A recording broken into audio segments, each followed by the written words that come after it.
कभी सोचा है कि कोई साइकिल पर, वो भी एक किंग साइज गद्दा, कैसे डिलीवर कर सकता है? सुनने में तो मजाक लगता है ना? लेकिन ये पोर्टलैंड के एक सफल कारोबार की हकीकत है। आज हम ऐसे ही कुछ लोगों की कहानियों पर विस्तार से बात करेंगे। ये वो लोग हैं जिन्होंने $100 से भी कम में अपना काम शुरू किया और उसे कामयाब बनाया। और दिलचस्प बात यह है कि ये लोग किसी बड़े बिजनेस स्कूल से नहीं आए थे। नहीं, बिल्कुल नहीं। अक्सर तो हालात ने, मतलब किसी मजबूरी ने उन्हें उद्यमी बना दिया। चलिए देखते हैं ये सब होता कैसे है। बिल्कुल। और हमारे सामने जो स्रोत हैं वे 1500 से ज्यादा ऐसे छोटे व्यवसायों के अध्ययन पर आधारित हैं। 1500? जी। और ये कहानियां दिखाती हैं कि कैसे नौकरी खोने जैसी बड़ी मुश्किलें असल में एक छिपा हुआ अवसर बन सकती हैं। जैसा माइकल हैना की कहानी में हुआ। हाँ, माइकल हैना की कहानी इसका सबसे सटीक उदाहरण है। मुझे तो सबसे ज्यादा हैरानी माइकल की कहानी पर ही हुई। मतलब सोचिए, 25 साल की कॉर्पोरेट नौकरी, एक तयशुदा जिंदगी, और फिर एक दिन अचानक आपको दरवाजा दिखा दिया जाता है। हाँ, और उसके बाद कोई क्रेग्सलिस्ट पर गद्दे बेचना शुरू कर दे और उसमें पहले से ज्यादा खुश भी रहे। ये बात थोड़ी समझ नहीं आती। यही तो इन कहानियों का सबसे अनोखा पहलू है। देखिए, माइकल के पास कोई बहुत बड़ा डिटेल्ड बिजनेस प्लान नहीं था। अच्छा। उन्होंने बस एक जरूरत देखी, लोगों को सस्ते गद्दे चाहिए थे और उन्होंने वो बेचना शुरू कर दिया। और वो साइकिल वाली बात? वो तो बाद में आई। जब काम बढ़ा तो डिलीवरी के लिए उन्होंने साइकिल का इस्तेमाल किया और पोर्टलैंड जैसे शहर में ये अपने आप में एक मार्केटिंग स्टंट भी बन गया। सही बात है। मतलब उन्होंने हालात के हिसाब से खुद को ढाला, न कि किसी बनी बनाई योजना पर चले। तो माइकल की कहानी से ये तो साफ है कि एक बड़े प्लान की जरूरत नहीं। लेकिन क्या इन 1500 कहानियों में कोई और बात भी कॉमन थी? मतलब कोई पैटर्न नजर आता है? हाँ, बिल्कुल।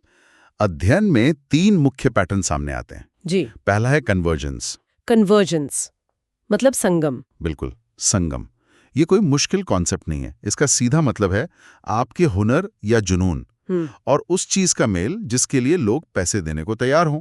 अच्छा, जैसे मान लीजिए आपका जुनून पिज्जा खाना है। कोई आपको इसके लिए पैसे नहीं देगा। लेकिन अगर आपका जुनून पिज्जा बनाना है और लोग उसे खाना चाहते हैं, तो वहां एक बिजनेस छिपा है। ठीक है, ये तो समझ आता है। लेकिन कई लोगों को लगता है कि उनके पास ऐसा कोई हुनर ही नहीं है जिसे बिजनेस में बदला जा सके। और यही दूसरा सबक काम आता है, जिसे कहते हैं स्किल ट्रांसफॉर्मेशन। स्किल ट्रांसफॉर्मेशन मतलब अपने हुनर को एक नया रूप देना। बिल्कुल, आपके पास जो कौशल है उसे किसी दूसरी जगह इस्तेमाल करना। जैसे लंदन की एक वेट्रेस थी, कैट एल्डर। वेट्रेस? हाँ, उन्होंने अपनी नौकरी में सीखी पीपल स्किल्स का इस्तेमाल एक सफल पीआर फर्म शुरू करने में किया। उन्हें पीआर का कोई अनुभव नहीं था। अरे वाह! पर वो लोगों से बात करना, रिश्ते बनाना, ये सब जानती थी। और माइकल हैना के केस में भी तो यही हुआ। उनकी 25 साल की कॉर्पोरेट स्किल शायद बातचीत और सेल्स की थी। बिल्कुल। जिसे उन्होंने क्रेगलिस्ट पर गद्दे बेचने में लगा दिया। वाह, ये तो बेहतरीन स्किल ट्रांसफॉर्मेशन है। हाँ। तो इन दोनों विचारों को मिलाकर क्या कोई एक जादुई फॉर्मूला बनता है? हाँ, कह सकते हैं। और वो फॉर्मूला है आपका जुनून या हुनर प्लस किसी और के लिए उसकी उपयोगिता। जुनून प्लस उपयोगिता। और बस यही सफलता है। और आज के डिजिटल दौर में ये पहले से कहीं ज्यादा आसान हो गया है। कैसे? पहले एक कारीगर को किराना स्टोर पर पर्चे चिपकाने पड़ते थे। आज वो मिनटों में गूगल पर विज्ञापन दे सकता है। सही बात है। बिजनेस शुरू करने के लिए असल में सिर्फ 3 चीजें चाहिए।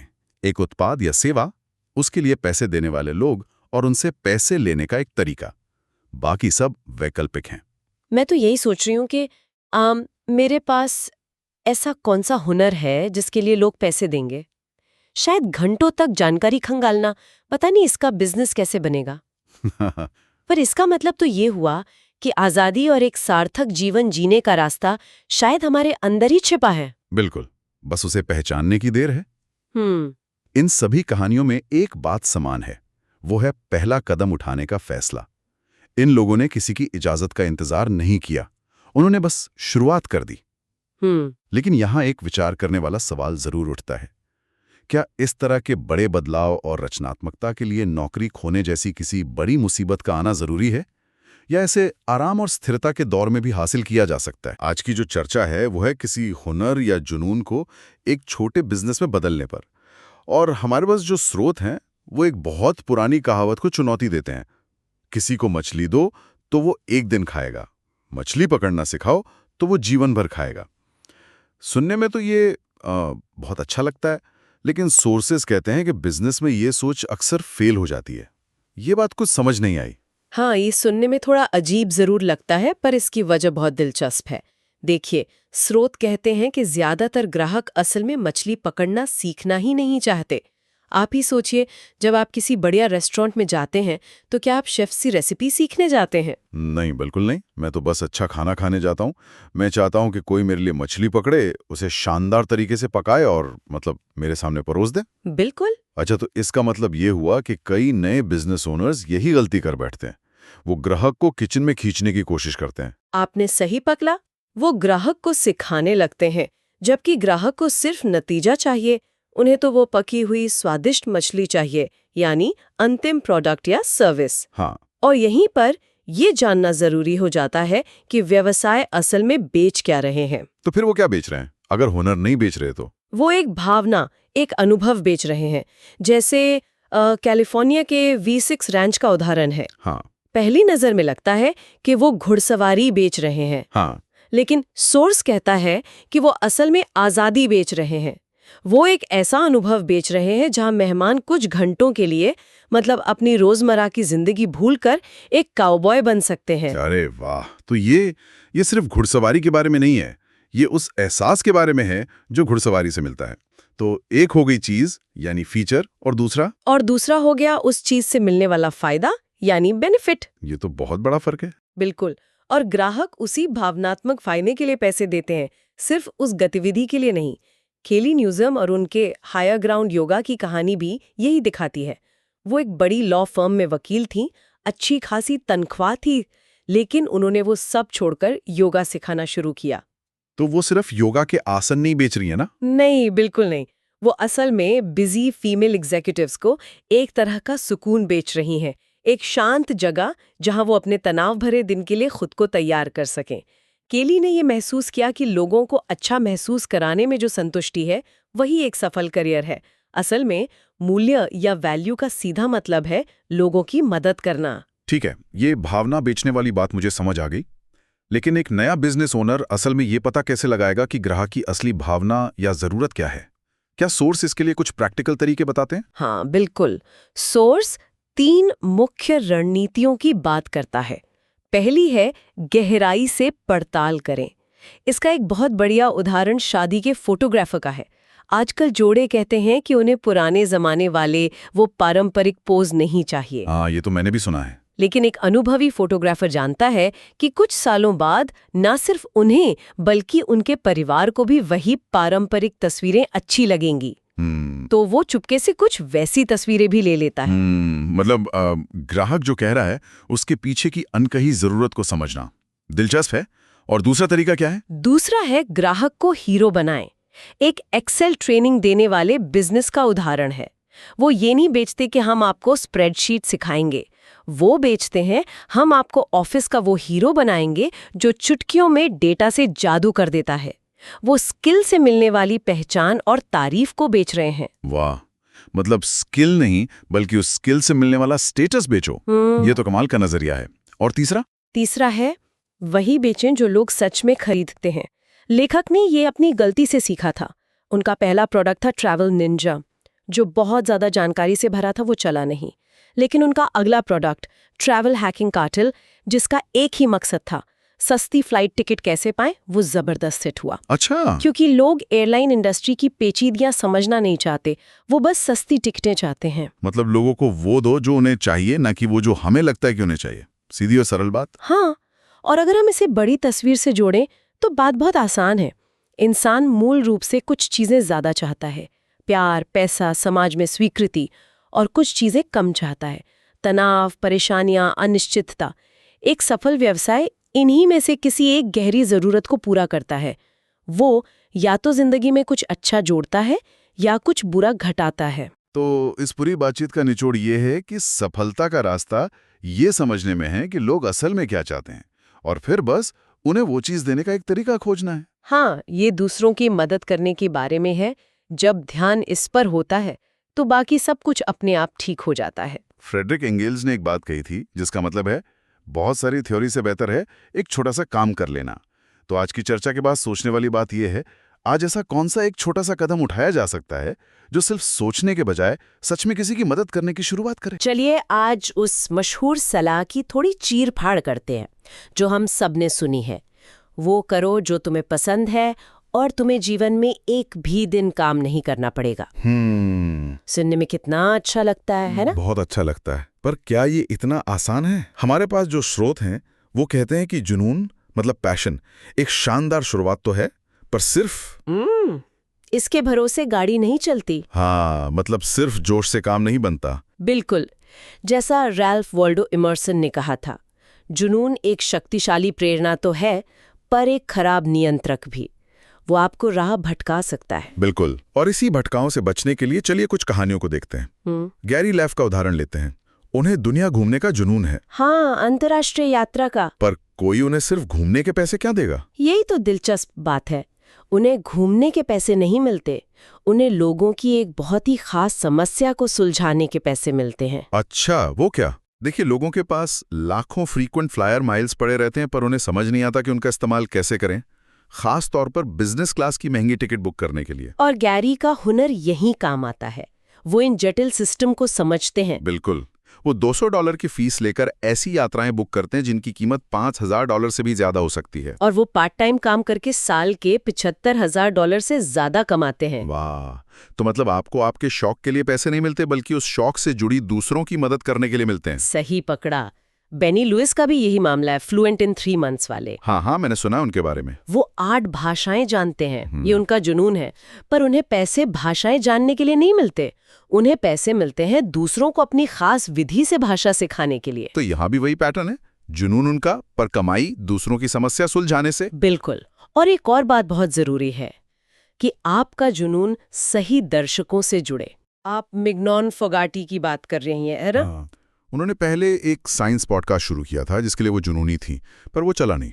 और फिर उन्होंने व्याकरण पर ग्रामर गर्ल शुरू किया, जो बहुत बड़ा हिट हो गया। तो मतलब जुनून को एक ऐसे बाजार से जोड़ना जरूरी है जिसे उस चीज की जरूरत हो। यहीं पर हमारे स्रोतों का वो मुख्य सूत्र काम आता है। हाँ, वो एक तरह का फॉर्मूला देते हैं। जब आपका जुनून प्लस हुनर किसी समस्या प्लस बाजार से मिलता है तो एक अवसर बनता है। एकदम सही। गैरी का जुनून था यात्रा, हुनर था टिकट बुकिंग, और समस्या थी लोगों का अपने माइल्स इस्तेमाल न कर पाना। ये सब मिले तो बिजनेस चल पड़ा। तो जुनून इंजन है और बाजार की जरूरत वो सड़क है जिस पर गाड़ी चलेगी। और बिना सड़क के इंजन का कोई फायदा नहीं। बिल्कुल। तो अगर कोई अपने जुनून को बिजनेस में बदलना चाहता है तो उसे खुद से क्या सवाल पूछने चाहिए?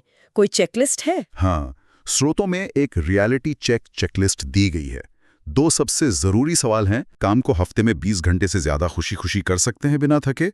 और दूसरा, जो शायद ज्यादा जरूरी है, क्या बाजार में इतने लोग हैं जो आपके इस हुनर के लिए पैसे देने को तैयार हैं? अगर दोनों का जवाब हाँ है तो आप सही रास्ते पर हैं। हाँ, तब आप आगे बढ़ सकते हैं। लेकिन इसका मतलब ये नहीं कि जुनून जरूरी नहीं है, वो तो बहुत जरूरी है। बस उसे एक सही बिजनेस मॉडल की जरूरत होती है। बिल्कुल। गैरी सर्विस फीस लेते हैं, बेनी एक प्रोडक्ट बेचते हैं और मिग्नियन विज्ञापनों से कमाई करती हैं। मॉडल ढूंढना ही पड़ेगा। सही बात है। जैसा कि बेंजामिन फ्रैंकलिन ने कहा था, अगर जुनून आपको चला रहा है तो तर्क को लगाम पकड़ने दें। बहुत खूब। और जाते जाते सोचने के लिए एक बात छोड़ जाती हूँ। अगर आपका कोई शौक आपके लिए तनाव दूर करने का सबसे अच्छा तरीका है, तो क्या आप वाकई उसे पूरी तरह से अपने काम और जिम्मेदारी में बदलना चाहेंगे? ये सोचने वाली बात है। कहीं ऐसा ना हो कि सुकून देने वाली चीज ही तनाव बन जाए। और एक और विचार, इस जुनून, हुनर, समस्या और बाजार के फ्रेमवर्क को देखें तो आज का कौन सा बहुत सफल बिजनेस आपको याद आता है जो किसी के निजी जुनून से शुरू हुआ और उसने लाखों लोगों की एक आम समस्या का समाधान कर दिया? इस पर सोचिएगा जरूर। तो आज हम उन उद्यमियों के बारे में बात कर रहे हैं जो किसी एक शहर या ऑफिस से बंधे नहीं हैं। ये दुनिया में कहीं से भी अपना काम चलाते हैं। कुछ लोग इन्हें डिजिटल खाना बदोश भी कहते हैं। आज हम यही समझने की कोशिश करेंगे कि लोग ऐसे बिजनेस कैसे बना रहे हैं जो उन्हें कहीं भी रहने और काम करने की पूरी आज़ादी देते हैं। तो चलिए आज इस विषय की तह तक चलते हैं। बिल्कुल। और ये सिर्फ घूमने फिरने की आज़ादी के बारे में नहीं है। ये काम और जिंदगी के रिश्ते को ही पूरी तरह से बदल देने के बारे में है। यहाँ बिजनेस आपके लाइफस्टाइल के हिसाब से ढलता है, न कि आपकी जिंदगी बिजनेस के हिसाब से। वो पुराना मंत्र था ना, लोकेशन लोकेशन लोकेशन, वो अब उतना मायने नहीं रखता। सही है। हाँ बिल्कुल। हमारे सोर्स में जो पहली कहानी है वो मुझे बहुत कमाल की लगी। ये यूटा के एक संगीत शिक्षक हैं, ब्रैंडन पियर्स। उन्होंने एक सीधी सादी सी समस्या देखी। म्यूजिक टीचर्स को वो क्या कहते हैं, एडमिन वाले काम जैसे शेड्यूलिंग और बिलिंग, ये सब करना बिल्कुल पसंद नहीं था। एक बहुत ही छोटी स्पेसिफिक प्रॉब्लम। एग्जैक्टली। तो उन्होंने म्यूजिक टीचर्स हेल्पर नाम का एक सॉफ्टवेयर बना दिया। और अब जो है, आज वो कोस्टा रिका में रहते हैं, हफ्ते में मुश्किल से 8 से 15 घंटे काम करते हैं, और उनका बिजनेस, आप मानेंगी नहीं, सालाना करीब $3,60,000 कमाता है। वाह! ये सुनने में तो किसी सपने जैसा लगता है, कोस्टा रिका में रहना और हफ्ते में सिर्फ 15 घंटे काम। लेकिन क्या ये हकीकत है? हमारे सोर्स इस लैपटॉप ऑन द बीच वाली छवि के बारे में क्या कहते हैं? क्या ये सच में इतना आसान है? ये बहुत अच्छा सवाल है, क्योंकि सच्चाई तस्वीरों से काफ़ी अलग होती है। समुद्र तट पर लैपटॉप के साथ काम करने की जो इमेज है ना, वो ज़्यादातर एक कल्पना है। मैंने खुद कोशिश की है। स्क्रीन पर सूरज की चमक, कीबोर्ड में रेत और वाईफाई तो भूल ही जाइए। सोर्स भी यही कहते हैं कि असली काम कॉफ़ी शॉप या कोवर्किंग स्पेस में ही होता है। आज़ादी पाने से पहले बहुत कड़ी मेहनत लगती है। तो फिर ब्रैंडन की सफलता का राज क्या है? देखिए, राज उनके बिजनेस मॉडल में छिपा है। उनका व्यापार मॉडल, जो हर महीने सब्सक्रिप्शन पर चलता है। अच्छा, तो एक रेकरिंग रेवेन्यू है। बिल्कुल।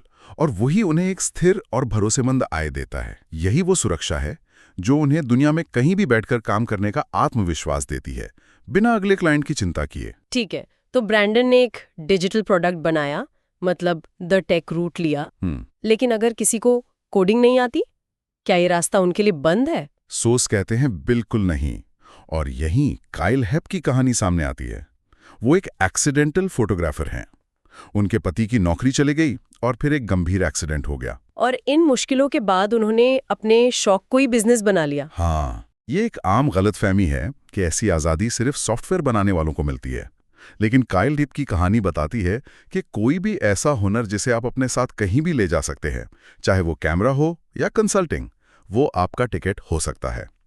आज उनका वेडिंग फोटोग्राफी का बिजनेस सालाना $90,000 कमाता है। और उन्हें पूरी दुनिया में काम करने का मौका देता है। जी, यहाँ प्रोडक्ट खुद उनका हुनर है।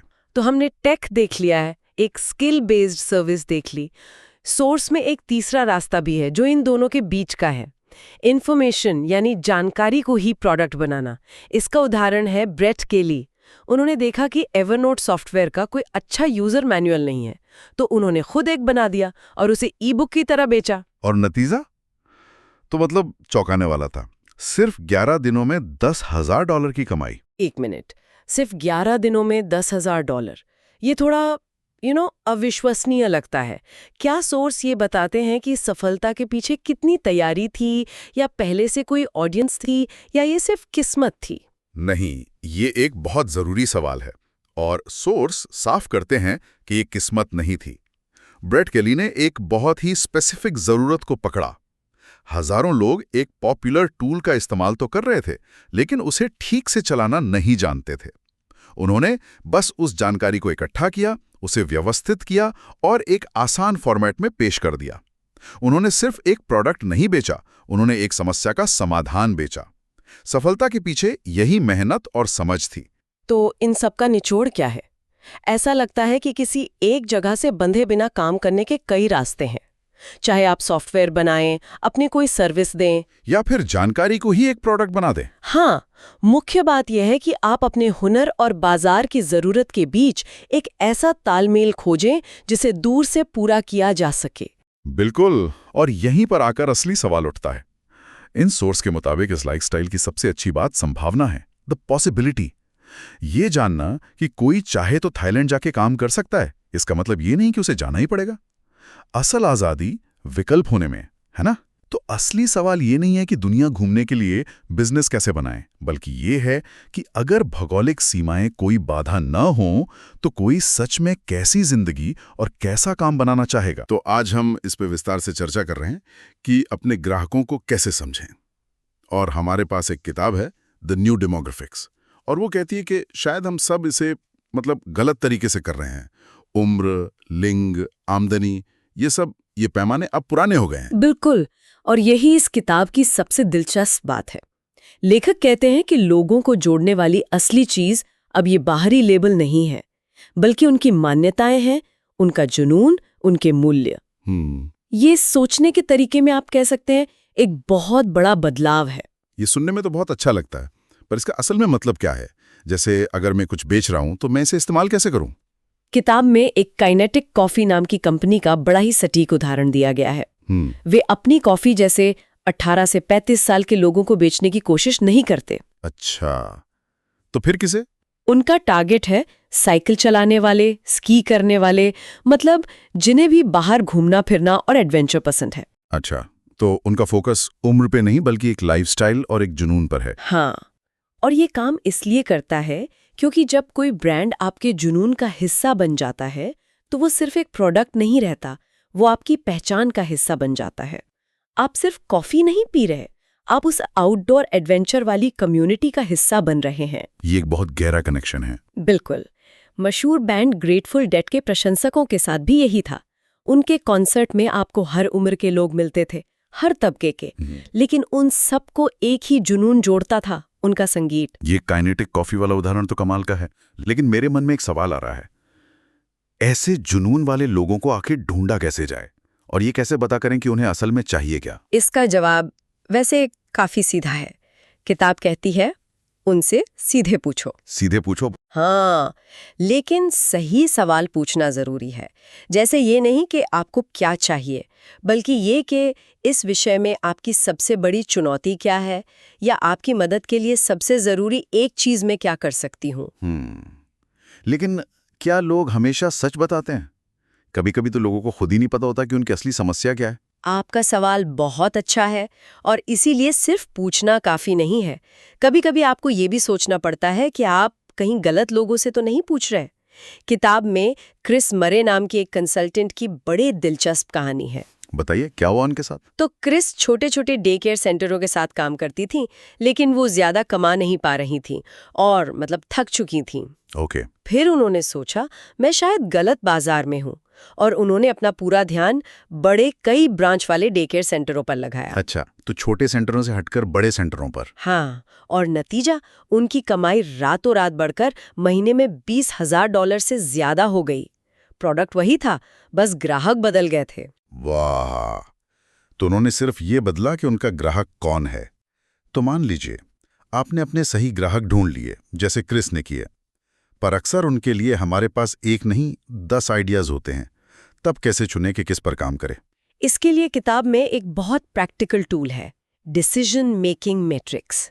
ये बस एक सरल टेबल है। आप अपने सारे आइडियाज को लिस्ट करते हैं और हर आइडिया को 4 पैमानों पर 1 से 5 तक का स्कोर देते हैं। और वो 4 पैमाने क्या हैं? पहला है इम्पैक्ट, यानी ग्राहक पर कितना बड़ा प्रभाव पड़ेगा। दूसरा है एफर्ट, यानी आपकी मेहनत कितनी लगेगी। तीसरा प्रॉफिटेबिलिटी, मतलब मुनाफे की संभावना। और चौथा है विजन, यानी ये आपके लंबे समय के लक्ष्य से कितना मेल खाता है। अच्छा। जिस आइडिया का टोटल स्कोर सबसे ज्यादा हो, वो आपका विनर है। ये भावनाओं में बहकर फैसला लेने से बचाता है। सही है, मतलब ये अंदाजे की जगह आंकड़ों पर आधारित फैसला लेने में मदद करता है। किताब में एक और बड़ी मजेदार और थोड़ी चौंकाने वाली बात कही गई है। कौन सी? कि ग्राहक हमेशा सही नहीं होता। हाँ, और ये बहुत जरूरी बात है। एक कहानी है जिसमें एक बिजनेस के मालिक ने अपने प्रोडक्ट लॉन्च के दिन ही एक नाखुश ग्राहक को तुरंत पैसे वापस कर दिए। अच्छा। उस ग्राहक ने कहा कि वो फोन पर बात करके कुछ सलाह देना चाहता है, लेकिन मालिक ने विनम्रता से मना कर दिया। मना कर दिया? हाँ। क्यों? उनका तर्क था कि उन्हें अपनी ऊर्जा उन सैकड़ों खुश ग्राहकों पर लगानी है, न कि उस एक असंतुष्ट आवाज पर जो शायद कभी खुश नहीं होगी। ये तो सोचने वाली बात है। तो आज की इस पूरी चर्चा का सार ये निकलता है कि अपने दर्शकों से जुड़ने का असली तरीका उन्हें उम्र या आमदनी के डिब्बों में बंद करना नहीं है। बिल्कुल, बल्कि उनके जुनून, उनकी जरूरतों और उनकी सोच को समझना है। और ये भी समझना कि अपनी ऊर्जा लगानी कहाँ है। हर किसी को खुश करने की कोशिश करने के बजाय उन लोगों पर ध्यान देना जो आपके काम की सच में सराहना करते हैं। और यहीं पर हम अपने श्रोताओं के लिए एक सवाल छोड़ जाते हैं।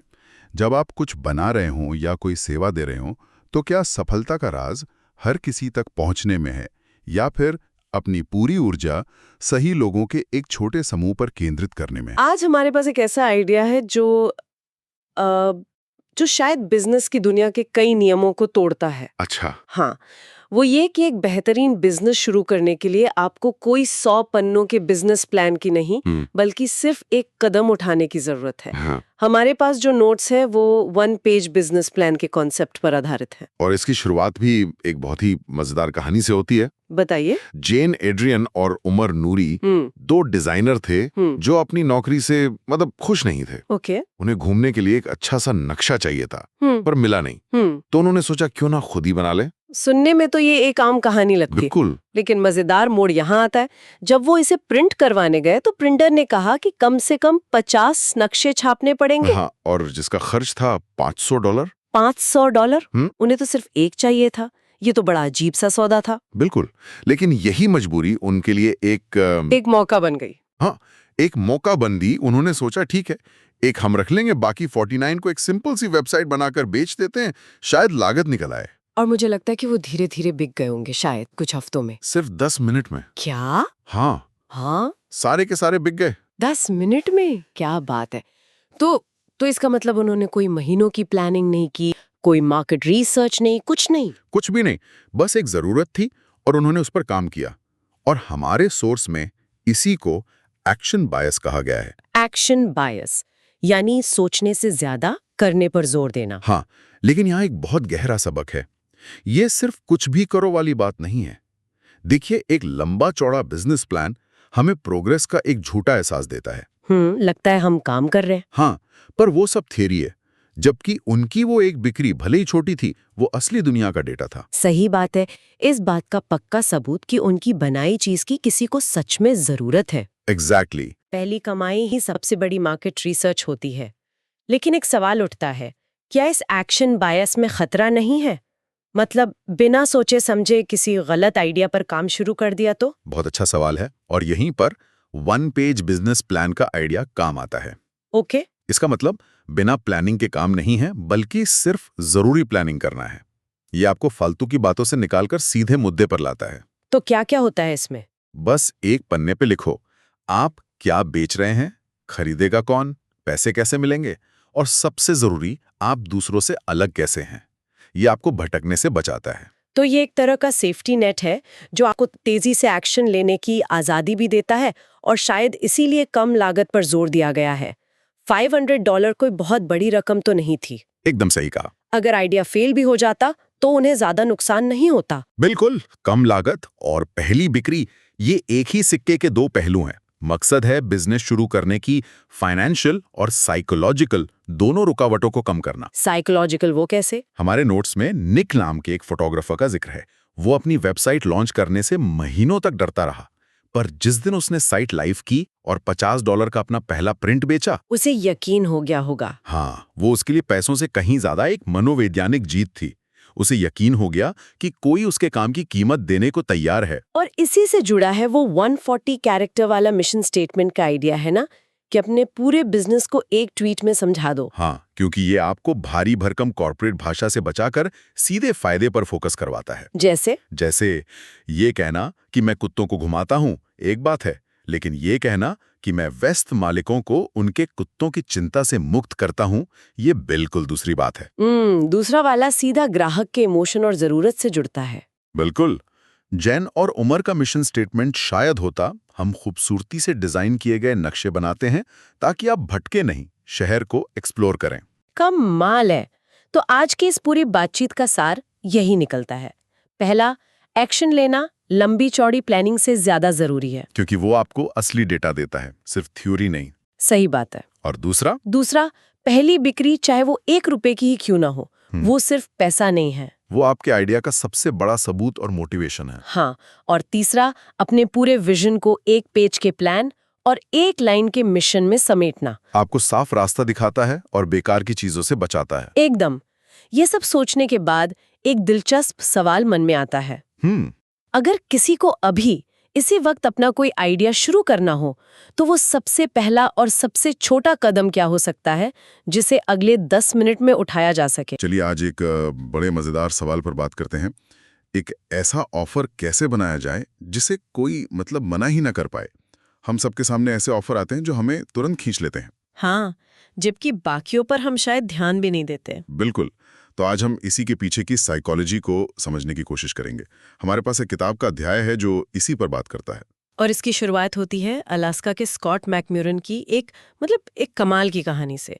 उन्होंने एक कूपन बुक बनाई, कीमत थी करीब $100, लेकिन वो इतनी तेजी से बिकी कि लोग हैरान रह गए। अच्छा, $100 की कूपन बुक? तो उसमें ऐसा क्या खास था? सौदा इतना अच्छा था कि उसे न लेना ही बेवकूफी होती। बिल्कुल, यही तो सार है। उसे नो ब्रेनर डील कहते हैं ना। उस किताब का एक भी कूपन अगर कोई इस्तेमाल कर ले तो उसे $100 से ज्यादा की बचत हो रही थी। अरे वाह! जैसे एक मुफ्त हेलीकॉप्टर टूर या किसी होटल में एक रात फ्री।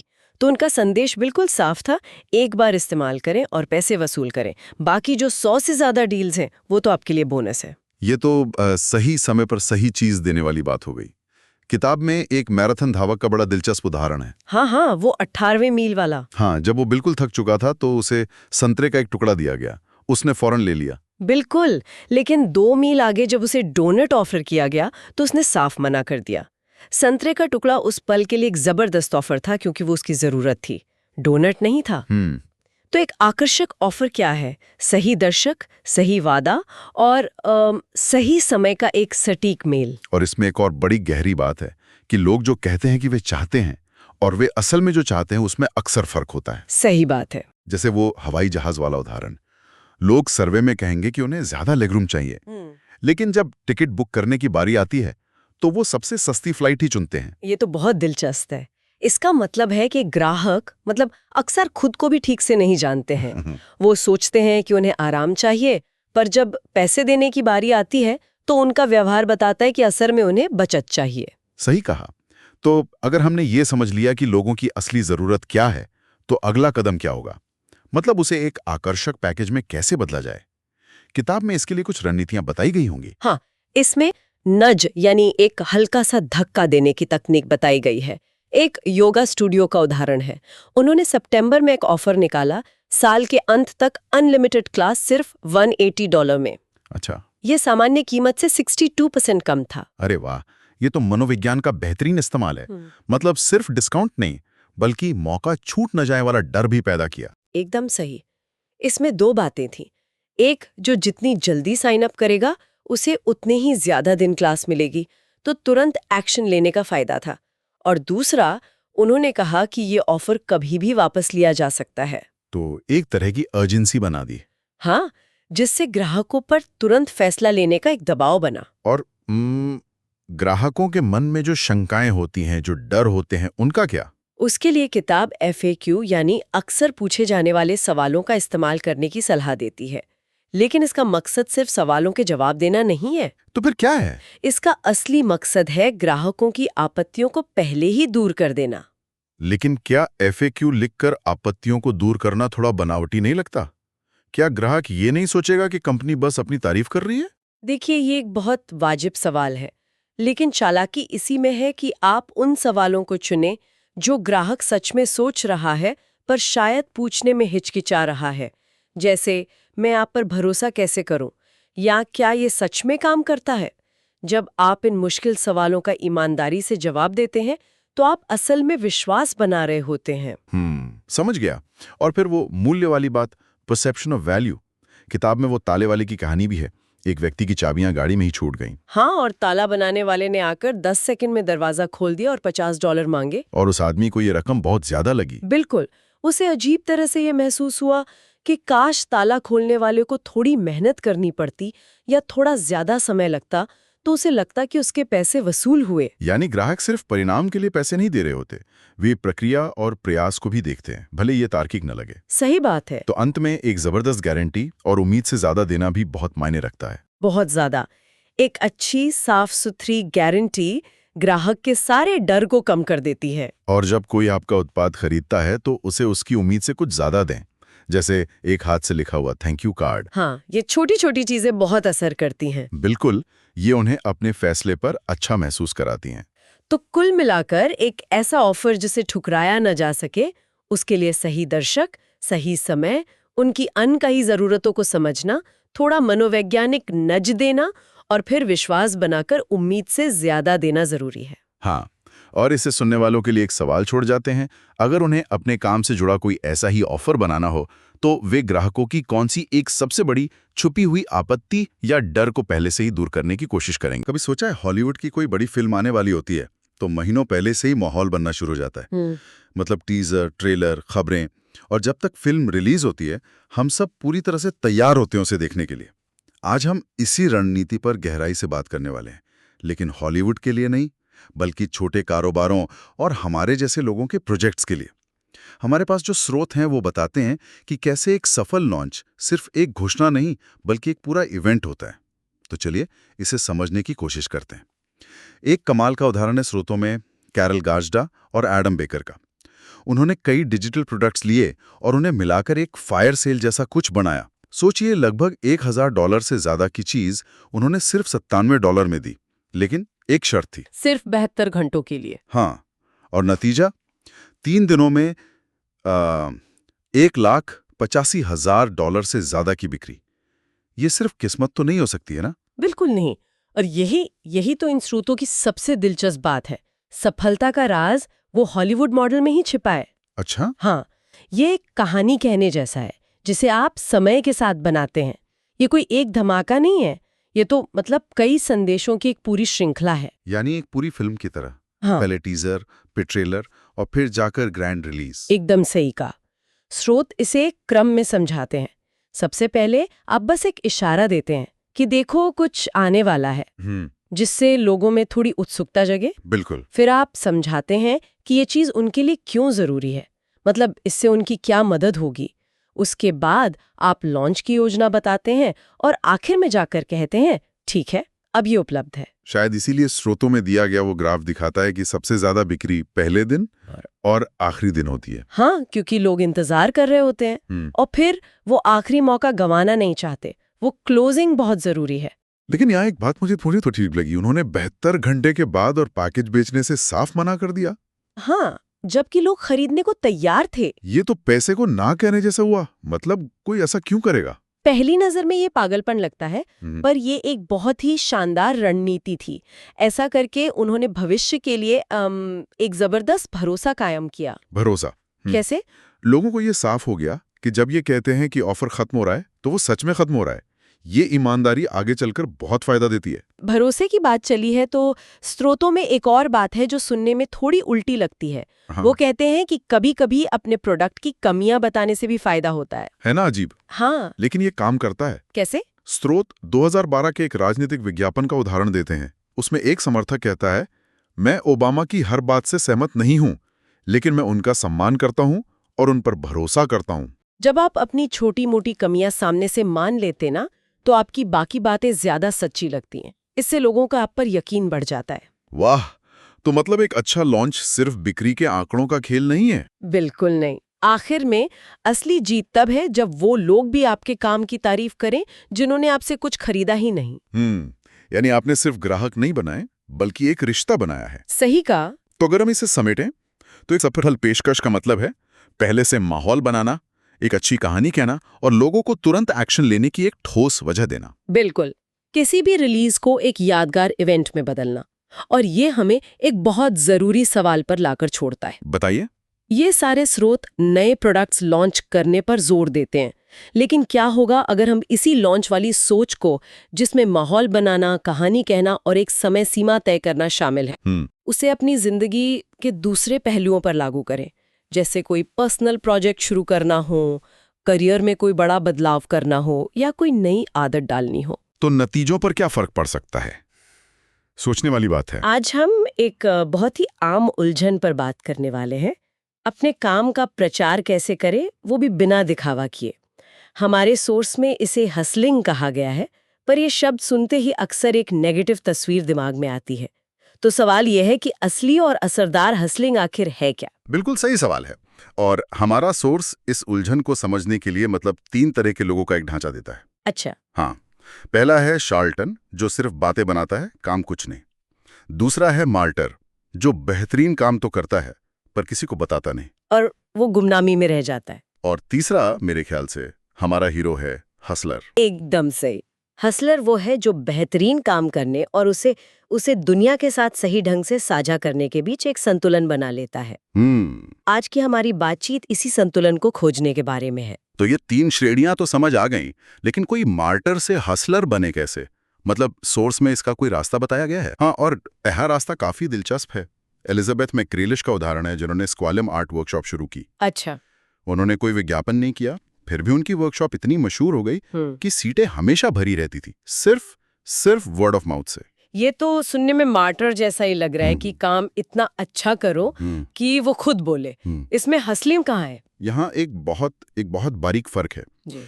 एलिजाबेथ ने सिर्फ एक प्रोडक्ट नहीं बेचा, उन्होंने एक ऐसा अनुभव और एक समुदाय बनाया जिसके बारे में लोग बात किए बिना रह ही नहीं पाए। अच्छा। उन्होंने दूसरों को अपनी कहानी सुनाने की वजह दी। तो यहाँ हसलिंग दूसरों को अपने लिए बात करने के लिए प्रेरित करना है। समझे। तो पहला कदम है कुछ ऐसा बनाना जिसके बारे में बात की जा सके।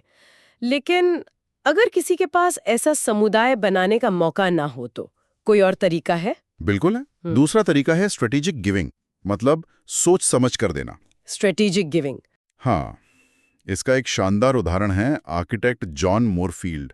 उन्होंने एक बाजार में एक छोटी सी मेज लगाकर 5 सेंट में आर्किटेक्चर सलाह देना शुरू किया। 5 सेंट में सलाह।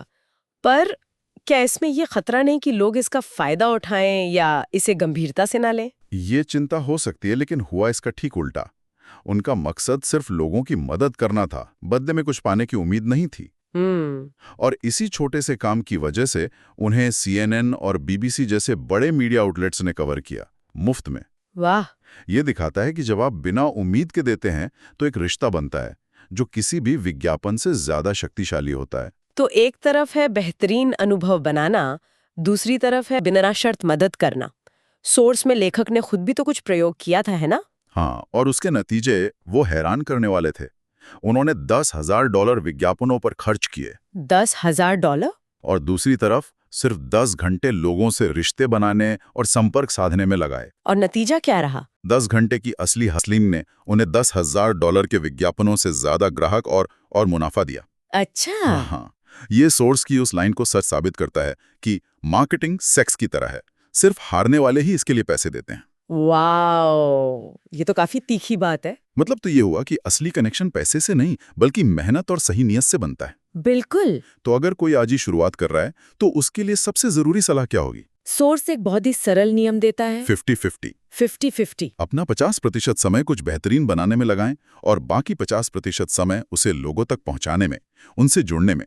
शुरुआत में हर मौके को हाँ कहें। हर मौके को हाँ कहें, क्योंकि आपको नहीं पता कि कौन सा दरवाजा खुल जाए। और जब आप स्थापित हो जाएं, तब शायद आपको हर चीज को हाँ कहने की जरूरत नहीं। यहीं पर वो डेरेक साइवर्स का हेल ये वाला फिल्टर काम आता है ना? एकदम। मतलब सिर्फ वही काम करो जिसके लिए दिल से आवाज आए, हेल ये। बिल्कुल, ये प्राथमिकता तय करने का एक बहुत शक्तिशाली तरीका है। तो आज की चर्चा का सार ये है कि असली हसलिंग दिखावा नहीं है, ये साझा करना है। ये बेहतरीन काम और गहरे रिश्तों का एक संतुलन है। ये सिर्फ अपने बारे में नहीं बल्कि दूसरों के लिए मूल्य बनाने के बारे में है। एकदम सही कहा।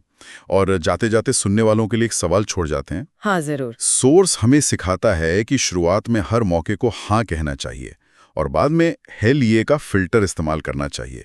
तो सोचने वाली बात यह है कि किसी के करियर या जीवन में वो मोड़ कब और कैसे आता है जब उसे हाँ की उदारता से हेल ये की स्पष्टता की ओर बढ़ना पड़ता है। द डीप डाइव में आपका स्वागत है।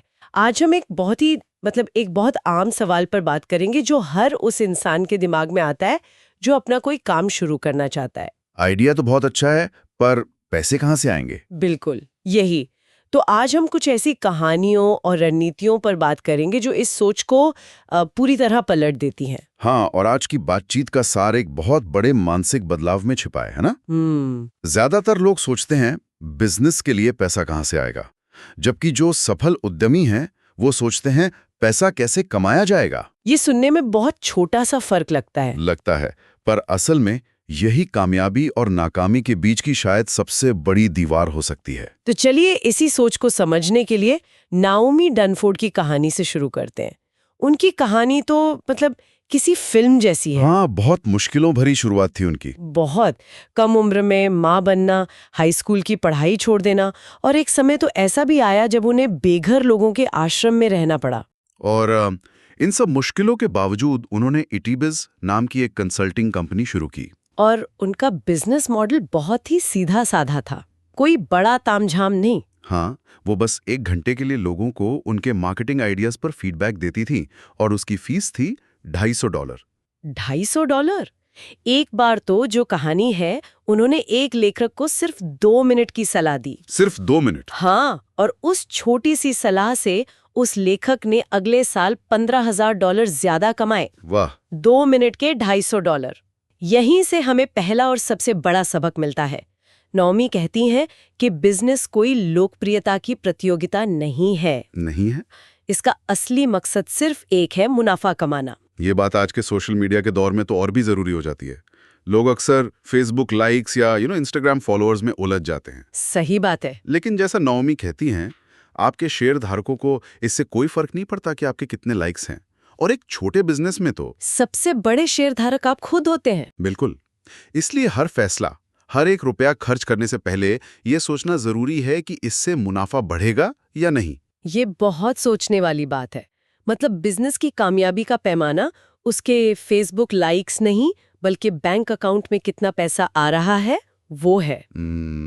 और इसी से जुड़ा एक और बड़ा सिद्धांत है कि बिजनेस शुरू करने के लिए ढेर सारा पैसा उधार लेना या किसी से निवेश करवाना, ये कोई जरूरत नहीं है, ये बस एक ऑप्शन है। हाँ, हीदर एलार्ड की कहानी इसका एक बेहतरीन उदाहरण है। बताइए उनके बारे में।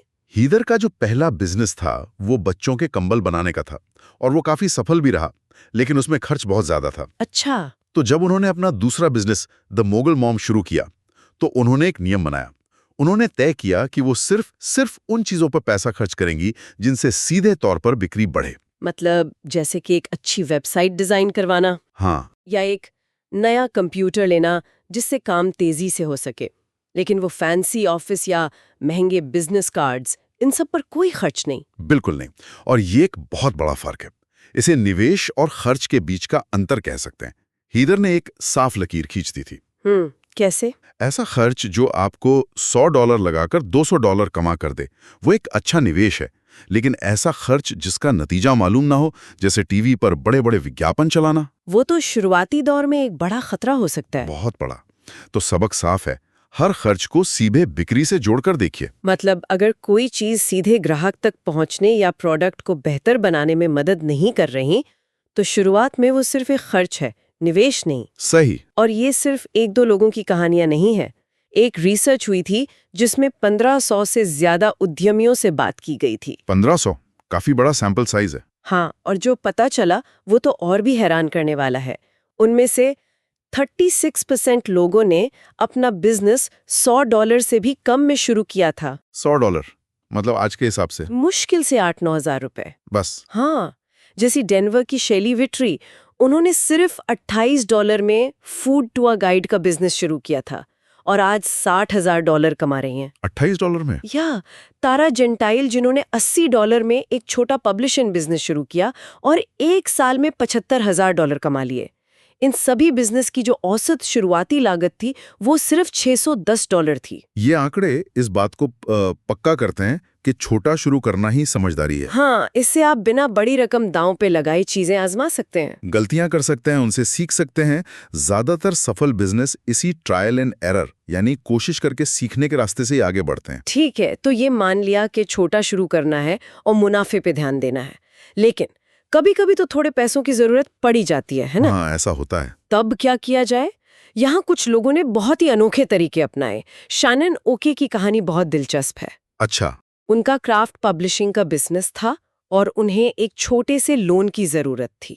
तो वो अपने बैंक गई, जहां उनके मैनेजर से अच्छे संबंध थे, सब ठीक चल रहा था। लेकिन जैसे ही उन्होंने अपने बिजनेस का नाम लिया, क्राफ्ट पब्लिशिंग, बैंक वालों के हाव भाव ही बदल गए। ऐसा क्या हो गया? उन्होंने शैनन को ऐसे देखा जैसे वो कोई नासमझ महिला हो, जिसे बिजनेस की कोई समझ ही नहीं है। और लोन देने से साफ मना कर दिया। ये तो बहुत बुरा हुआ होगा, पर शैनन ने हार नहीं मानी। उन्होंने kickstarter.com जैसी एक क्राउड फंडिंग वेबसाइट का सहारा लिया। Okay, crowd funding. उन्होंने सोचा कि चलो लोगों से ही सीधे मदद मांगते हैं। उनका लक्ष्य सिर्फ $5,000 जुटाने का था। और नतीजा? नतीजा कमाल का था। सिर्फ 20 दिनों में लगभग 300 लोगों ने मिलकर उन्हें $12,480 दे दिए। 5,000 के बदले 12,000 से भी ज्यादा। हाँ, ये सिर्फ पैसा नहीं था, ये इस बात का सबूत था कि लोग उनके आइडिया पर भरोसा करते हैं। ये बाजार से मिली एक सीधी स्वीकृति थी। मतलब बैंक से 2.5 गुना ज्यादा। और सबसे अच्छी बात, उन्होंने बाद में अपने किकस्टार्टर पेज का प्रिंटआउट एक लॉलीपॉप में लपेटकर उन्हीं बैंक वालों को भेजा था। ये तो बदला लेने का बहुत ही मीठा तरीका है। बिल्कुल। कुछ कहानियां तो और भी हिम्मत वाली हैं। मुझे एमा रेनॉल्ड्स और ब्रूस मॉर्टन की कहानी बहुत दिलचस्प लगी। उन्हें अपना बिजनेस शुरू करने के लिए $17,000 चाहिए थे। और बिजनेस लोन मिल नहीं रहा होगा? नहीं मिल रहा था, तो उन्होंने एक अलग ही रास्ता निकाला। ब्रूस ने एक कार लोन के लिए अप्लाई कर दिया। Car loan? बिजनेस के लिए? हाँ, बैंक ने उन्हें $17,000 का लोन दे भी दिया, लेकिन उन्होंने उस पैसे से कार खरीदी नहीं, सीधा बिजनेस में लगा दिया। ये तो कमाल का जुगाड़ है। पर क्या बैंक को पता नहीं चला? नहीं, और सबसे बड़ी बात, उन्होंने 10 महीने में वो लोन चुका भी दिया। बैंक को कभी पता ही नहीं चला कि जिस कार के लिए लोन लिया गया था वो कभी खरीदी ही नहीं गई थी। ये थोड़ा जोखिम भरा है, मैं मानता हूँ, लेकिन ये दिखाता है कि लोग जरूरत पड़ने पर कितने रचनात्मक हो सकते हैं। बिल्कुल। एक और उदाहरण है क्रिस्टिन मैकनमारा का। उन्हें कैलिफोर्निया में एक क्लाइंबिंग जिम खोलना था, जिसके लिए $80,000 की जरूरत थी। उन्होंने बैंक जाने के बजाय अपने समुदाय, मतलब अपने दोस्तों और जान पहचान वालों से ही पैसे जुटा लिए। अच्छा, ये कैसे किया? उन्होंने लोगों को एक ऊंची ब्याज दर पर निवेश करने का मौका दिया, ठीक वैसे ही जैसे बैंक में फिक्स डिपॉजिट होता है ना? बहुत स्मार्ट। तो एक बार बिजनेस चल पड़े तो यही रचनात्मक सोच कमाई बढ़ाने में भी काम आती है। हाँ, यहीं पर असल खेल शुरू होता है। ऐसा नहीं है कि आपने एक प्रोडक्ट बना दिया और एक कीमत तय कर दी और बस। नहीं, असल में कीमत तय करना अपने आप में एक कला है। इसके कुछ बहुत मजेदार नियम हैं जो हमारी कमाई को कई गुना बढ़ा सकते हैं। तो उन पर बात करते हैं। हाँ, यहाँ 3 मुख्य सिद्धांत हैं। पहला सिद्धांत है, अपने उत्पाद या सेवा की कीमत इस बात पर तय करें कि ग्राहक को फायदा कितना हो रहा है, इस पर नहीं कि उसे बनाने में आपका खर्च कितना आया। बिल्कुल। इसे वैल्यू बेस्ड प्राइसिंग कहते हैं। इसका कोई अच्छा सा उदाहरण दे सकते हैं? सबसे अच्छा उदाहरण शायद बिल क्लिंटन का है। उन्हें 1 घंटे के भाषण के लिए $2 लाख तक मिलते हैं। $2 लाख? हाँ, अब जाहिर है लोगों ने उनके 1 घंटे के समय के लिए इतना पैसा नहीं दे रहे। वो उस भाषण से मिलने वाले अनुभव, ज्ञान या प्रेरणा के लिए भुगतान कर रहे हैं। मतलब वो वैल्यू के लिए पैसा दे रहे हैं, समय के लिए नहीं। ये बात समझ में आई। एक और उदाहरण गैरी लेफ का है, जो फ्रीक्वेंट फ्लायर एक्सपर्ट है। वो लोगों के लिए एयरलाइन माइल्स का इस्तेमाल करके छुट्टियां बुक करते हैं और इसके लिए $250 लेते हैं। अब इस काम में उन्हें चाहे 10 मिनट लगे या 2 घंटे, फीस वही रहती है। हाँ, फीस वही रहती है, क्योंकि ग्राहक उनकी विशेषज्ञता और उससे होने वाली हजारों डॉलर की बचत के लिए भुगतान कर रहा है, न कि उनके समय के लिए। बिल्कुल। अब आते हैं दूसरे सिद्धांत पर। ग्राहकों को कीमतों की एक सीमित रेंज दें। मतलब एक ही प्रोडक्ट के अलग अलग वर्जन अलग अलग कीमतों पर। हाँ, जैसे एप्पल करता है, आईफोन का एक स्टैंडर्ड मॉडल, एक प्रो मॉडल और एक प्रो मैक्स मॉडल। सही। इससे ग्राहक के दिमाग में सवाल ये नहीं रहता कि मैं इसे खरीदूं या नहीं, बल्कि ये हो जाता है कि मैं कौन सा वाला खरीदूं। ये एक बहुत बड़ा मनोवैज्ञानिक बदलाव है। हाँ, और इसके पीछे का गणित भी बहुत दिलचस्प है। बताएं। मान लीजिए आप एक प्रोडक्ट $87 में बेचती हैं और 20 लोग उससे खरीदते हैं, तो आपकी कुल कमाई हुई $1,740। ठीक है। लेकिन अगर आप 3 विकल्प देती हैं, एक बेसिक वर्जन $87 में, एक बीच वाला $129 में और एक प्रीमियम वर्जन $199 में, तो ज्यादातर लोग बीच वाला विकल्प चुनते हैं। हाँ, तो अगर 20 लोगों में से 4 ने बेसिक, 12 ने बीच वाला और 4 ने प्रीमियम वर्जन खरीदा, तो आपकी कुल कमाई $2,664 तक पहुंच सकती है। वाह, यानी एक ही प्रोडक्ट के अलग अलग वर्जन बनाकर लगभग $900 से ज्यादा का फायदा। बिल्कुल। और यहाँ एक और मनोवैज्ञानिक ट्रिक काम करती है, जिसे एंकर प्राइस कहते हैं, है ना? हाँ, समझाइए उसे। जब ग्राहक एक बहुत महंगा विकल्प $199 देखता है, तो उसे बीच वाला विकल्प $129 काफी किफायती और समझदारी भरा लगने लगता है, भले ही पहले उसे वो भी महंगा लग रहा हो। ये तो बहुत चालाकी भरा है।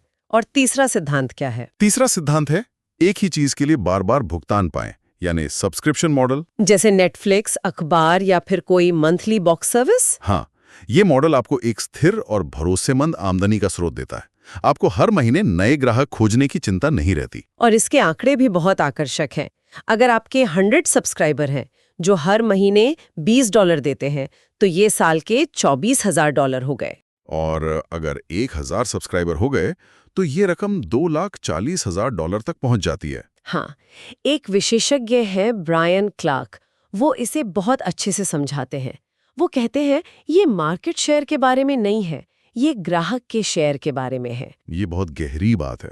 इसका मतलब है कि आप कितने ज्यादा लोगों को बेचते हैं, इससे ज्यादा जरूरी ये है कि आप अपने एक ग्राहक को कितना ज्यादा मूल्य दे पाते हैं और उसे कितने लंबे समय तक अपने साथ जोड़े रखते हैं। सही। इन सब सिद्धांतों को असल में देखने का एक बहुत ही कमाल का उदाहरण है।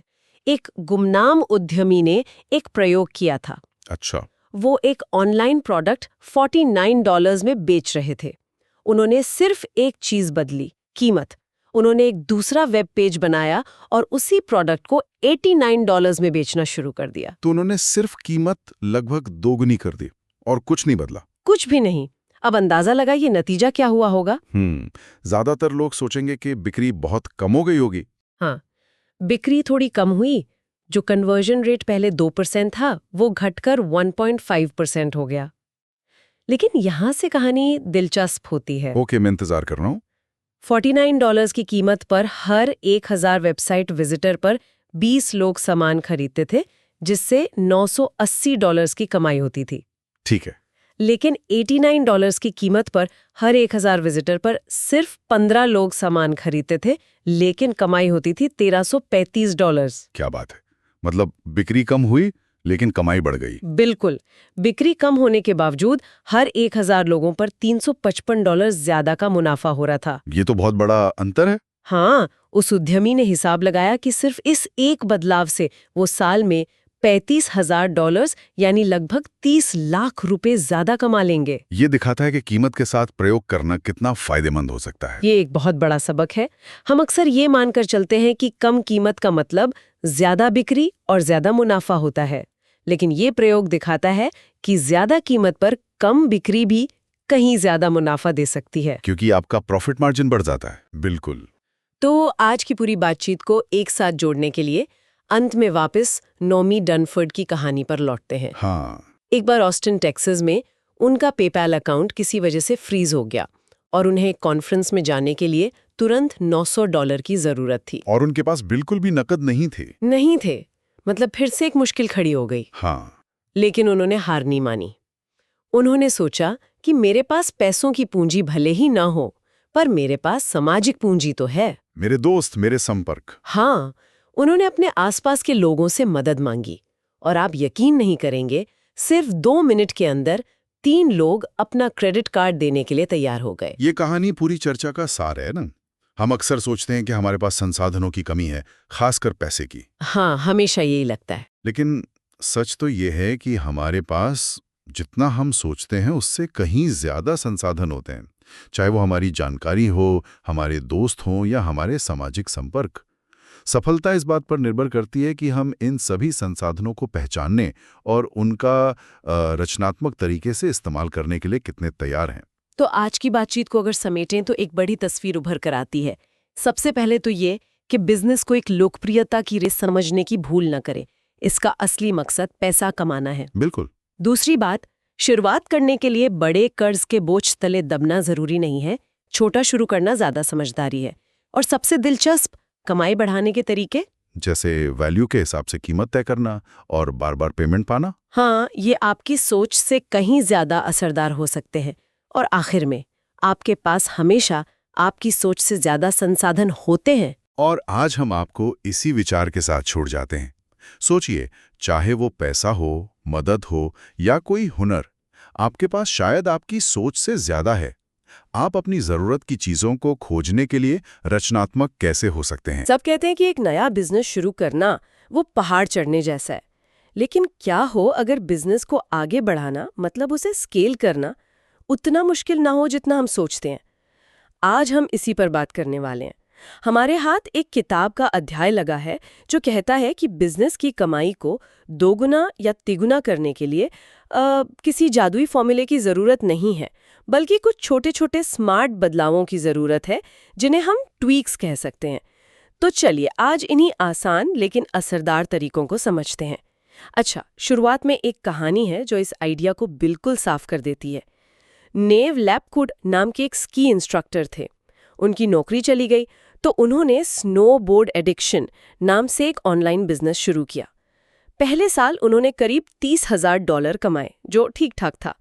पर 2 साल के अंदर ही उनका बिजनेस $3 लाख कमाने की राह पर था। ये 10 गुना उछाल आया कैसे? यही इस पूरी चर्चा का केंद्र है। सोचने वाली बात है कि नेव ने आखिर ऐसा क्या किया। उन्होंने अपनी व्यक्तिगत सेवा को, मतलब स्नोबोर्ड सिखाने को, एक ऐसे ऑनलाइन वीडियो कोर्स में बदल दिया जिसे कोई भी कहीं से भी खरीद सकता था। उन्होंने एक ऐसी चीज़ बनाई जो उन पर निर्भर नहीं थी और जिसे असीमित रूप से बेचा जा सकता था। इसी को कहते हैं एक स्केलेबल मॉडल बनाना, और यहीं से उन छोटे ट्वीक्स के लिए दरवाज़ा खुलता है। तो नेव की कहानी से ये साफ है कि एक छोटे से बदलाव से शुरुआत हुई। स्रोत इसी आइडिया को आगे बढ़ाते हुए 3 खास ट्वीक्स की बात करता है। पहला तो बहुत सीधा साधा है, ट्रैफिक बढ़ाना। हाँ बिल्कुल, अपनी दुकान या वेबसाइट पर ज्यादा से ज्यादा लोगों को लाना। हाँ, ये सबसे पहला कदम है। कई बार बिजनेस इसलिए नहीं बढ़ता क्योंकि प्रोडक्ट में कोई कमी है, बल्कि इसलिए कि उसे देखने वाले लोग ही बहुत कम हैं। लेकिन यहाँ एक और दिलचस्प बात है जो स्रोत बताता है। अच्छा, ये सिर्फ ट्रैफिक बढ़ाने के बारे में नहीं है, ये भी देखने के बारे में है कि ट्रैफिक आ कहाँ से रहा है। हो सकता है इंस्टाग्राम से आने वाले लोग खरीदने के लिए तैयार बैठे हों, और जैसे गूगल से आने वाले सिर्फ विंडो शॉपिंग कर रहे हों। तो ट्रैफिक की क्वालिटी उसकी क्वांटिटी से ज़्यादा ज़रूरी हो सकती है। ये बहुत बढ़िया पॉइंट है, और इससे हम दूसरे ट्विक पर आते हैं जो मुझे लगता है कि असली जादू है, कन्वर्जन बढ़ाना। मतलब लोगों को अपनी दुकान के दरवाजे तक लाना एक बात है, पर उनसे कुछ खरीदवाना बिल्कुल दूसरी। इस पर स्रोत क्या कहता है? कन्वर्जन का मतलब है कि जो लोग आपकी वेबसाइट पर आए हैं उनमें से कितने असल में ग्राहक बनते हैं। स्रोत कहता है कि अपनी वेबसाइट पर छोटे छोटे बदलाव, जैसे खरीदने के प्रोसेस को आसान बनाना या ग्राहकों के अच्छे रिव्यूज दिखाना, ये सब कन्वर्जन रेट को काफी बढ़ा सकते हैं। और फिर आता है तीसरा ट्विक, औसत बिक्री मूल्य बढ़ाना। इसका क्लासिक उदाहरण तो हम सबने देखा है, मैकडॉनल्ड्स वाला। हाँ, क्या आप इसके साथ फ्राइज लेना चाहेंगे? ये एक अपसेल है। या अमेज़न का इस आइटम को खरीदने वालों ने ये भी खरीदा वाला सुझाव। लेकिन क्या ये हमेशा काम करता है? कभी-कभी ये अपसेलिंग बहुत परेशान भी कर सकती है ना? बिल्कुल कर सकती है, और इसीलिए एक अच्छा अपसेल वो है जो ग्राहक को परेशान ना करे, बल्कि एक मददगार सुझाव की तरह लगे। जैसे किसी अच्छे रेस्टोरेंट में वेटर का आपको एक खास मिठाई के बारे में बताना जो आपके खाने के साथ अच्छी जाएगी। वो बिक्री भी कर रहा है और आपके अनुभव को बेहतर भी बना रहा है। यही फर्क है। अच्छा, इसमें एक और रणनीति है जो मुझे काफी दिलचस्प लगी, क्योंकि ये थोड़ी उल्टी सोच है। स्रोत कहता है कि अगर आपका प्रोडक्ट आधारित बिजनेस है तो उसमें एक सर्विस जोड़ दो, जैसे कोई रेस्टोरेंट कुकिंग क्लास शुरू कर दे। और अगर आपका सर्विस आधारित बिजनेस है तो उसे एक प्रोडक्ट में बदल दो। हाँ, ये बिजनेस को स्केल करने का एक शानदार तरीका है। जैसे कोई कस्टम वेबसाइट डिजाइनर है जो हर क्लाइंट के लिए अलग से काम करता है। वो एक सीमा के बाद और काम नहीं ले सकता, लेकिन अगर वो पहले से तैयार वेबसाइट थीम बनाकर बेचने लगे तो वो एक ही प्रोडक्ट को हजारों बार बेच सकता है। और जो लोग सेवाएं देते हैं उनके लिए एक बहुत जरूरी सलाह है, समय समय पर अपनी कीमतें बढ़ाएं। कीमतें बढ़ाना, ये तो डरावना लगता है। क्लाइंट्स खोने का डर रहता है। जरूर रहता है, लेकिन स्रोत में एंडी डन नाम के एक डेवलपर का उदाहरण है। उसने हिम्मत करके अपनी दरें 25% बढ़ाई। नतीजा, कुछ क्लाइंट्स चले गए, लेकिन जो रहे वो बेहतर थे और उसकी कमाई भी बढ़ गई। और सबसे बड़ी बात, उसका आत्मविश्वास बढ़ा। असली सीख ये है कि कीमत आपके घंटों के हिसाब से नहीं, बल्कि आप जो वैल्यू दे रहे हैं उसके हिसाब से तय होनी चाहिए। तो अगर हम आज की पूरी बात को समेटें तो निचोड़ यही निकलता है कि बिजनेस की ग्रोथ कोई रॉकेट साइंस नहीं है। ये ट्रैफिक, कन्वर्जन और बिक्री मूल्य जैसी चीजों में लगातार किए गए छोटे छोटे सोचे समझे सुधारों का खेल है। लेकिन जाते जाते एक सवाल छोड़ जाते हैं। स्रोत ये भी कहता है कि ग्रोथ हमेशा मंजिल नहीं होनी चाहिए। कुछ लोग जानबूझकर अपना बिजनेस छोटा रखना पसंद करते हैं। तो असली सवाल सिर्फ ये नहीं है कि बिजनेस को कैसे बढ़ाया जाए, बल्कि ये भी है कि क्या इसे बढ़ाना भी चाहिए। मोटी कमाई से परे सफलता का असली मतलब क्या है और क्या आप ऐसा बिजनेस बना रहे हैं जो जिंदगी को सपोर्ट करे, जो आप सच में जीना चाहते हैं? अब जेजी का एक बहुत मशहूर कोट है, मैं एक व्यवसायी नहीं हूं, मैं एक व्यवसाय हूं दोस्त। और आज हम इसी सोच की गहराई में उतरने वाले हैं। हाँ, ये समझने के लिए कि अपना साम्राज्य बनाने का मतलब असल में क्या होता है। हमने जो आर्टिकल्स पढ़े हैं वो एक दिलचस्प बहस छेड़ते हैं, किसी और की फ्रेंचाइजी खरीदने के बजाय खुद को फ्रेंचाइज करने का विचार। मतलब पारंपरिक फ्रेंचाइजी सुनने में तो काफी सुरक्षित लगती है। लगती तो है, पर आंकड़े कुछ और ही कहते हैं। सोचिए, शुरुआत में ही लगभग $2.5 लाख का निवेश, बहुत बड़ी रकम है। और उसके बाद मतलब लंबे समय तक मेहनत करने के बाद सालाना कमाई सिर्फ $47,000 के आसपास। और अगर बिजनेस नहीं चला तो कंपनी सब कुछ वापस ले लेती है। ये तो एक तरह से अपने लिए एक महंगी नौकरी खरीदने जैसा हो गया है ना। बिल्कुल, और यही इन स्रोतों का सबसे बड़ा पॉइंट है कि किसी बने बनाए सिस्टम में फिट होने से कहीं बेहतर है कि हम अपने ही हुनर को बढ़ाने के तरीके खोजें।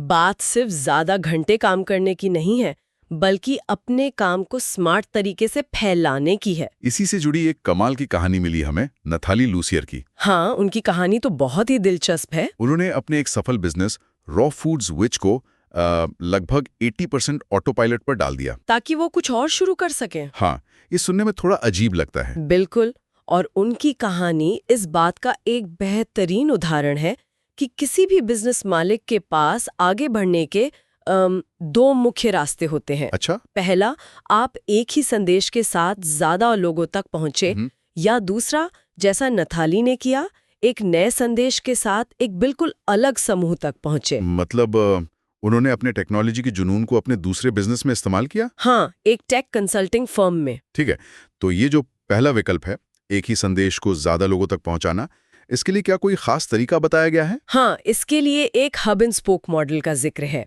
Hub and spoke? हाँ, इसे एक साइकिल के पहिए की तरह सोचिए। आपकी वेबसाइट उस पहिए का सेंटर यानी हब है, जहां सारा जरूरी कंटेंट है। बिल्कुल, और आपके सोशल मीडिया अकाउंट्स जैसे इंस्टाग्राम, ट्विटर, वो उसकी तीलियां यानी स्पोक्स हैं। और हर तीली का काम लोगों को वापस आपके सेंटर मतलब वेबसाइट पर लाना है। ये तो बहुत साफ तरीके से समझ आया, लेकिन अगर ये मॉडल सफल हो जाए और काम बहुत बढ़ जाए, तब तो अकेले सब कुछ करना मुश्किल होगा। और यहीं पर हमारे स्रोतों में एक बड़ी बहस शुरू होती है। आउटसोर्सिंग? हाँ, आउटसोर्सिंग, और इस पर राय बिल्कुल बंटी हुई है। अच्छा। एक तरफ मेगन हंट जैसे लोग हैं जिन्हें लगा कि वो अकेले एक सीमा तक पहुंच चुकी थी और टीम के बिना बिजनेस आगे नहीं बढ़ सकता था। तो उनके लिए आउटसोर्सिंग का मतलब था ज्यादा आजादी और बिजनेस का विकास। और दूसरा पक्ष ब्रैंडी एगरबेक जैसे लोगों का है। उनका तो एक आदर्श वाक्य ही है, न कभी बॉस हो और न कभी बॉस बनो। मतलब उनका तर्क है कि दूसरों के काम को मैनेज करने में ही इतनी ऊर्जा चली जाती है कि छोटा और फुर्तीला बने रहने का फायदा ही खत्म हो जाता है। तो फिर सही क्या है? देखिए, ये फैसला 2 बातों पर निर्भर करता है। एक तो बिजनेस का प्रकार क्या है और दूसरा मालिक का व्यक्तित्व कैसा है। तो आज की चर्चा का सार ये है कि तरक्की का मतलब हमेशा किसी बने बनाए रास्ते पर चलना नहीं है। सही बात है। असल आजादी खुद को फ्रेंचाइज करने में है, अपने सबसे कीमती हुनर को पहचानना और बाकी सब कुछ उसके आसपास बनाना। और एक आखिरी दिलचस्प विचार, स्रोत सिर्फ बिजनेस के कामों को आउटसोर्स करने की बात नहीं करते। तो और क्या? वो काम के बदले काम करने यानी बार्टरिंग, या यहाँ तक कि घर की सफाई जैसे कामों के लिए किसी को काम पर रखने का भी सुझाव देते हैं, ताकि आप अपनी ऊर्जा अपने मुख्य काम में लगा सकें। बिल्कुल। और ये एक बहुत जरूरी सवाल खड़ा करता है कि व्यावसायिक कामों से हटके हमारे जीवन के और कौन से हिस्से हैं जिन्हें हम क्या कहते हैं, आउटसोर्स या पुनर्व्यवस्थित कर सकते हैं, ताकि हमारी असली प्रतिभा का बेहतरीन इस्तेमाल हो सके। जब भी हम एक एंटरप्रेन्योर के बारे में सोचते हैं तो दिमाग में क्या आता है? एक ऐसा इंसान जो बड़े बड़े रिस्क लेता है, सब कुछ दांव पर लगा देता है ना? बिल्कुल। लेकिन आज हम जिन कहानियों को देख रहे हैं वो इस सोच को पूरी तरह से मतलब पलट देती हैं। हाँ। ये दिखाती हैं कि ज्यादातर सफल लोग असल में बहुत सोच समझकर एक एक कदम उठाते हैं। तो आज हम इसी की पड़ताल करेंगे कि कारोबार बढ़ाने के अलग अलग रास्ते क्या हैं और आजादी का असली मतलब क्या होता है। सही है। और मजे की बात यह है कि हर किसी के लिए रिस्क और सुरक्षा का मतलब अलग होता है। इन सोर्स मटेरियल्स में एक डिजाइनर तिस्ली पाइन्स की कहानी है। उन्होंने अपना कारोबार शुरू करने के लिए नौकरी नहीं छोड़ी। अच्छा। नहीं, बल्कि 8 साल तक अपनी 9 to 5 जॉब के साथ साथ रातों में और वीकेंड पर अपना बिजनेस खड़ा किया। 8 साल, ये तो बहुत लंबा समय है। मतलब ये उस आम धारणा को तोड़ता है कि अपना कुछ शुरू करने के लिए सब कुछ छोड़ना ही पड़ता है। बिल्कुल। और जब उन्होंने आखिरकार नौकरी छोड़ी भी, तो उन्हें एक नई सच्चाई का एहसास हुआ। वो क्या? कि पूरा दिन अकेले काम करना और कमाई के लिए सिर्फ अपनी क्रिएटिविटी पर निर्भर रहना, वो उन पर भारी पड़ने लगा। तो सिर्फ 6 महीने बाद उन्होंने एक बहुत ही अनोखा फैसला लिया। क्या? वो वापस चली गईं। हाँ, लेकिन एक ट्विस्ट के साथ। वो अपनी पुरानी कंपनी में पार्ट टाइम काम करने लगी। ओके, पर इस बार एक कर्मचारी की तरह नहीं, बल्कि एक कॉन्ट्रैक्टर के तौर पर। अच्छा। तो उन्हें एक तय आमदनी की सुरक्षा भी मिली और अपने कारोबार को चलाने की आजादी भी। एग्जैक्टली। और यहीं से बात उस मोड़ पर आती है जहां हर कामयाब उद्यमी को सोचना पड़ता है कि अब आगे क्या। और जो हमने पढ़ा वो दिखाता है कि कम से कम 3 अलग-अलग रास्ते साफ नजर आते हैं। हाँ, पहला रास्ता है जानबूझकर छोटा रहना, जैसे चेरी वे आर्ट ने किया। उन्होंने अपने कारोबार को एक सीमा से आगे नहीं बढ़ने दिया ताकि उनकी जिंदगी की क्वालिटी बनी रहे। उनकी एक लाइन बहुत अच्छी है। कौन सी? मैं अपने कारोबार की मालिक हूं, कारोबार मेरा मालिक नहीं है। वाह, ये बात मुझे बहुत अच्छी लगी। कितनी सीधी और गहरी बात है। और दूसरा रास्ता? दूसरा है बीच का रास्ता अपनाना, टॉम बिन की तरह। अच्छा, उन्होंने क्या किया? उनकी 20 से ज्यादा कर्मचारियों वाली एक फैक्ट्री है, लेकिन उन्होंने बड़े रिटेलर्स के साथ काम करने से साफ मना कर दिया। क्यों? ताकि बिजनेस पर उनका पूरा कंट्रोल बना रहे। और तीसरा रास्ता है जेसिका रेगन साल्जमैन का, जिन्होंने जरूरत पड़ने पर टीम बढ़ाई, लेकिन जब खर्चे बहुत ज्यादा हो गए तो वो वापस अकेले काम करने वाले मॉडल पर आ गई। बिल्कुल। मतलब ये तीनों रास्ते इस बात पर जोर देते हैं कि जिंदगी और काम के बीच सही तालमेल कैसे बिठाया जाए। सही कहा। और ये जो 3 रास्ते हैं, ये ज्यादातर लाइफस्टाइल कारोबार के बारे में है। लेकिन एक चौथा रास्ता भी है जो बिल्कुल अलग सोच की मांग करता है। वो क्या है? एक ऐसा कारोबार बनाना जो खास तौर पर बेचने के लिए ही तैयार किया गया हो, जिसे इंडस्ट्री में बिल्ड टू सेल कहते हैं। अच्छा, तो इसका मकसद कारोबार चलाना नहीं, बल्कि उसे एक दिन किसी और को बेच देना है। इसके लिए क्या जरूरी होता है? 2 चीजें, आपका बिजनेस सिखाने लायक हो, मतलब टीचेबल, और मूल्यवान भी हो, यानी वैल्यूएबल। इसका कोई उदाहरण? जैसे एक अकाउंटेंट की सलाह बहुत मूल्यवान है, पर उस हुनर को किसी और को सिखाना और हैंडओवर करना बहुत मुश्किल है। सही है। दूसरी तरफ रेस्टोरेंट में टेबल साफ करना सिखाना बहुत आसान है, पर वो काम उतना मूल्यवान नहीं है। समझ गए। एक सफल बिल्ड टू सेल कारोबार इन दोनों के बीच का संतुलन होता है। बिल्कुल। तो इन सभी कहानियों का निचोड़ ये नहीं है कि सफल होने का कोई एक तरीका है, बल्कि ये है कि सफलता की परिभाषा ही हर उद्यमी के लिए अलग होती है। कोई अपनी जिंदगी वापस खरीदना चाहता है, तो कोई एक ऐसी मशीन बनाना चाहता है जिसे बाद में बेचा जा सके। हाँ, वो वाला। अपने कारोबार में काम करने के बजाय अपने कारोबार पर काम करें। राइट। यानी रोजमर्रा के कामों में उलझे रहने की जगह बिजनेस को बेहतर बनाने पर ध्यान दें। और इसी से जुड़ा एक सवाल सोचने के लिए छोड़ जाते हैं, है ना? बिल्कुल। जरा सोचिए, अगर कोई हर दिन सिर्फ 45 मिनट बिना इंटरनेट के सिर्फ उन कामों में लगाए जो उसके कारोबार को बेहतर बनाते हैं, न कि सिर्फ उसे चलाते हैं, तो 1 साल बाद उस कारोबार की तस्वीर क्या होगी? लगभग हर कोई जो कुछ नया शुरू करने की सोचता है, उसके दिमाग में एक सवाल जरूर आता है। लेकिन अगर मैं फेल हो गई तो? बिल्कुल। आज हमारे पास एक किताब के कुछ हिस्से हैं जिनमें उन लोगों की कहानियां हैं जिन्होंने मतलब इस सवाल को पार किया। तो आज इसी सवाल की तह तक जाते हैं। और देखिए, मजे की बात यह है कि ये कहानियां सिर्फ कामयाबी के बारे में नहीं है। अच्छा? ये इस बारे में है कि कैसे लोग असफलता को, आप कह सकते हैं, एक लॉन्च पैड की तरह इस्तेमाल करते हैं। ये दिखाती हैं कि कैसे किसी की जिंदगी की सबसे बुरी घटनाएं भी सबसे बड़े मौकों का दरवाजा खोल सकती हैं। ये तो सुनने में ही उल्टा लग रहा है। मतलब बुरी घटना से बड़ा मौका। चलिए, इसे समझने के लिए कलाकार जॉन टी एंगर की कहानी से शुरू करते हैं। हाँ। वो अपनी जिंदगी की 3 सबसे बड़ी आपदाओं को अपनी सबसे अच्छी घटनाएं कहते हैं। ये कैसे हो सकता है? बिल्कुल, सुनने में अजीब है। उनकी पहली अच्छी घटना थी जब उनके स्टूडियो की छत, वो भी उनके पैरों के नीचे से ढह गई। अरे बाप रे। लेकिन इसी वजह से बैंक ने उन्हें $10,000 का कमीशन दिया और उन पैसों से उन्होंने 2 नई इमारतें खरीदी। अच्छा। और दूसरी घटना थी जब उनकी ग्राफिक डिजाइनर की नौकरी चली गई। इससे उन्हें मजबूरी में अपने आर्ट बिजनेस पर पूरा ध्यान देना पड़ा, जो बाद में बहुत सफल हुआ। और तीसरी घटना तो वो तो जानलेवा थी। हाँ, एक टैक्सी ड्राइवर ने उनके सिर पर बंदूक रख दी थी। इस अनुभव के बाद जॉन कहते हैं, आप छोटी छोटी बातों की चिंता करना छोड़ देते हैं। सही बात है। मतलब जब आप मौत का सामना कर लेते हैं तो बिजनेस फेल होने का डर बहुत छोटा लगने लगता है। इसने डर को लेकर उनका नजरिया ही बदल दिया। और ये जो अंदरूनी डर है, ये सिर्फ हादसों से नहीं, लोगों की बातों से भी तो आता है ना? बिल्कुल, दूसरों की सलाह। हाँ, वो अक्सर सबसे बड़ा डर बन जाती है। यहीं पर किताब सलाह और अनुमति के बीच एक बहुत जरूरी फर्क बताती है। सलाह और अनुमति। अपना सपना पूरा करने के लिए किसी की इजाजत की जरूरत नहीं होती। चेली विट्री ये एक फूड टूर बिजनेस चलाती हैं, कहती हैं कि उन्होंने सबसे बड़ा सबक यही सीखा कि अपनी सूझबूझ पर भरोसा करना चाहिए। अपनी सूझबूझ पर भरोसा करना, ये सुनने में आसान लगता है पर करना बहुत मुश्किल है। क्या किताब में इस पर और कुछ बताया है? हाँ, और यही सबसे मुश्किल हिस्सा है। चेली का कहना है कि उन्होंने एक नियम बनाया। वो सिर्फ उन लोगों से सलाह लेती थीं जो या तो उनके ग्राहक थे या खुद वैसा ही बिजनेस चला चुके थे। अच्छा। बाकियों की राय को वो शोर मानकर चलती थीं। ये फर्क करना ही उनके लिए एक गेम चेंजर था। ये तो बहुत प्रैक्टिकल तरीका है। तो एक तरफ डर है, लोगों की राय है, लेकिन फिर एक पल आता होगा जब लगता है कि हाँ, अब गाड़ी चल पड़ी है। हाँ, जिसे आहा मोमेंट कहते हैं। और वो पल बहुत ताकत देते हैं। जैसे फोटोग्राफर काइल हिप की कहानी है। वो यूरोप में घूम रही थी जब उन्हें एक ईमेल आया। एक क्लाइंट ने बिना मिले, बिना बात किए उनका सबसे महंगा पैकेज बुक कर लिया था। बिना मिले? हाँ, $8,000 से ज्यादा का।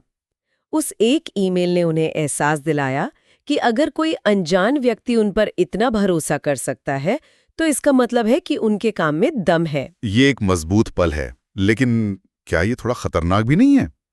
एक सफल डील के आधार पे ये मान लेना कि अब सब ठीक होगा। सवाल अच्छा है, पर यहाँ बात ओवर कॉन्फिडेंस की नहीं है, बात है पॉसिबिलिटी को वैलिडेट करने की।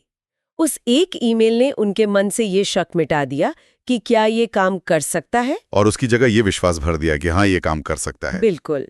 ये एक छोटा लेकिन बहुत बड़ा मानसिक बदलाव था। इन सभी कहानियों में एक बात कॉमन लग रही है कि असल रुकावट बाहर नहीं, अंदर थी।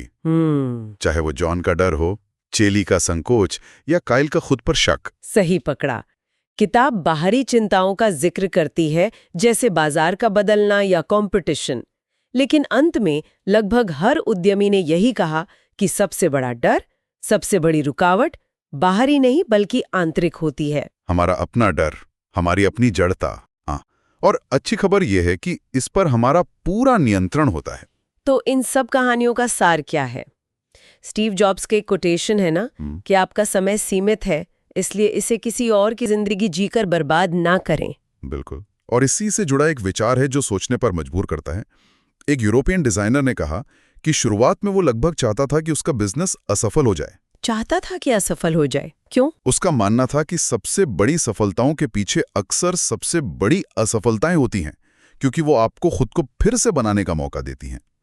ये तो बहुत दिलचस्प बात है। तो यहाँ आकर एक मजेदार सवाल खड़ा होता है। क्या किसी को सच में सफल होने से पहले असफल होने की जरूरत है, या ये सिर्फ एक कहानी है जो हम खुद को पहला कदम उठाने में मदद करने के लिए सुनाते हैं?